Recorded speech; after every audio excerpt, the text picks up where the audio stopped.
Cactus garden इथे काय असणार आहे, 30 नदीची काटेरी झाडं त्यांना बघायला काय जायचं असा विचार करत मी हे स्किप करणार होतो, पण नाही केलं. 6 लाख झाडं, 450 प्रकारची प्रजाती, 25 एकरचं भलं मोठं गार्डन व भारतातीलच नव्हे तर 17 वेगवेगळ्या देशातील झाडं कॅक्टसची तुम्हाला इथे बघायला भेटतील.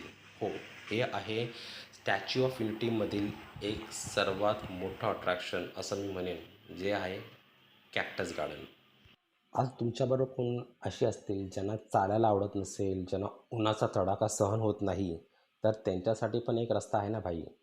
आत शिरायचं, लेफ्ट मारायचा, एक मोठं असं डोम आहे जे तुम्ही इथे बघू शकता. त्यात भरपूर सावली आहे व इथे तुम्हाला जास्त चालायची गरज नाही आणि पळायची गरज नाही. इथे तुम्ही मस्तपैकी सावध चिल होऊन आपली सगळी झाडं बघू शकता. कॅक्टसची वेगवेगळ्या प्रकारची झाडं तिथे हातात मावणार इतकी व काही तर तुमच्या हाईटपेक्षा दुप्पट तिप्पट उंच उंच अशी कॅक्टसची झाडं आहेत.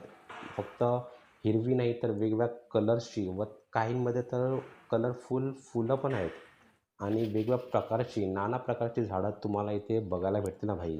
आता तुम्ही माझ्यासारखे असाल ज्याला नाही भाई आपल्याला आता फुल गार्डन बघायचं आहे, फुल पैसा वसूल करायचा आहे, तर त्यासाठी निघा डोमच्या बाहेर व तुम्हाला बघायला भेटेल लेफ्ट साईडला मस्त स्टॅच्यू ऑफ युनिटी व राईट साईडला हे सरदार सरोवर डॅमचं विहंगम दृश्य व बाजूला नर्मदा नदी तर आहेचच.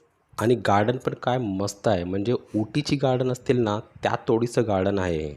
वेल मेंटेन्ड, साफसुथरी, स्वच्छ, हिरवळ व मस्त एकदम देखणी गार्डन्स तुम्हाला इकडे बघायला भेटतील. व त्याचबरोबर काळजीपोटी तुम्हाला एक सांगेन की इथे यायच्या आधी एन्श्योर करा की तुम्ही कम्फर्टेबल शूज घाला, लाईट कलरचे कपडे घाला, कारण का ऊन खूप असतं. आम्ही ऑक्टोबरच्या महिन्यात गेलो होतो, पण तेव्हाही भरपूर गरमी होती. हे आम्ही सकाळच्या वेळी विजिट केलं होतं सुमारे 11 ते 12च्या दरम्यान, पण तरी खूप गरमी होती. आणि त्याचबरोबर पाणी कॅरी करा, वॉटर बॉटल. आणि इथे आत शिरताच तुम्हाला राईट साईडला एक छोटंसं दुकानही भेटेल, ज्यात तुम्ही आईस्क्रीम्स किंवा पाणी विकत घेऊ शकता व काही सोव्हिनियर्सही विकत घेऊ शकता. आम्ही तिकडनं किचन घेतलं होतं, तर एक आठवण म्हणून. तर ते नक्कीच तुम्ही चेक करू शकता. आणि हा जो भाग आहे, तिथे यायला तुम्हाला खाली उतरावं लागेल. एक छोटासा स्लोपसारखं आहे, तिथनं तुम्हाला खाली उतरत चालत यावं लागतं आणि तुम्ही हा अप्रतिम असा नजारा बघू शकता. टायमिंग आहे 9 ते 5चा, सकाळी 9 ते 5. 6पर्यंत तुम्ही थांबू शकता. त्यानंतर तुम्हाला एक्झिट करावंच लागेल व तिकिटाचे दर मी ते दिलेच आहेत. Adult ₹60, kids ₹40. लिंक जी असते ऑनलाईन जिथनं तुम्ही तिकीट घेऊ शकता, ती लिंक मी डिस्क्रिप्शन बॉक्समध्ये या व्हिडिओच्या नक्कीच देईनच. व ऑनलाईनच शक्यतो तिकीट काढा, जेणेकरून तिकडून तुमचा टाईम वेस्ट नाही होणार ना भाई. कारण आपल्यासारखे तिथे अजून बरेच यात्री असणार आहेत, पर्यटक असणार आहेत. तर मग लाईनमध्ये कशाला उभं राहायचं, राईट? तर मग आधीच ऑनलाईन तिकीट बुक करा आणि मगच जा इथे. कुठल्या दिवशी जाणार आहेत याची नोंद घ्या आणि त्या हिशोबानेच तिकीट बुक करा. टायमिंग तर मी दिलाच आहे. त्या हिशोबाने सकाळी किंवा मी शक्यतो म्हणेन संध्याकाळच्या वेळेस इथे व्हिजिट करा, जेणेकरून उन्हाचा तडाखा तुम्हाला जास्त लागणार नाही. बरं, आता इथे वेळ किती द्यावा?